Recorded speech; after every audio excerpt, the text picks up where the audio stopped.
श्री स्वामी समर्थ. मैत्रीण, आज आहे एकादशी आणि त्या दिवशी मी मागच्या व्हिडिओमध्ये तुम्हाला सांगितलं होतं की एकादशीच्या दिवशी आणि रविवारी आपल्याला तुळशीला जलार्पण करायचं नाही. तर मी तो का नाही करायचं, तर तुळशी मातेला हरिप्रिया विष्णुप्रिया ही संबोधलं जातं. आपण दिवाळीच्या ज्यावेळेस लक्ष्मीपूजन होतं त्यानंतर आपण तुलसी विवाह ज्यावेळी करतो त्यावेळी आपण विष्णूचाच रूप शाळीग्राम यासोबत तुळशी विवाह करत असतो. तर विष्णुप्रिया त्याचबरोबर हरिप्रिया ही तुळशीला संबोधलं जातं.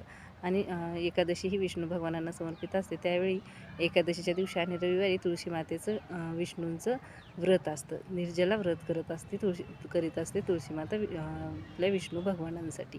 तर या व्रतामध्ये बाधा येऊ नये म्हणून आपल्याला तुळशी मातेला एकादशीच्या दिवशी आणि रविवारी जलार्पण करायचं नसतं. हे तुळशी मातेने विष्णू भगवानांसाठी त्या दिवशी व्रत ठेवलेलं असतं आणि तेही निर्जला व्रत असतं. आणि त्या व्रतामध्ये बाधा येऊ नये त्यामुळे आपल्याला जलार्पण करायला चालत नाही रविवारी आणि एकादशीच्या दिवशी. श्री स्वामी समर्थ. जय जय स्वामी समर्थ.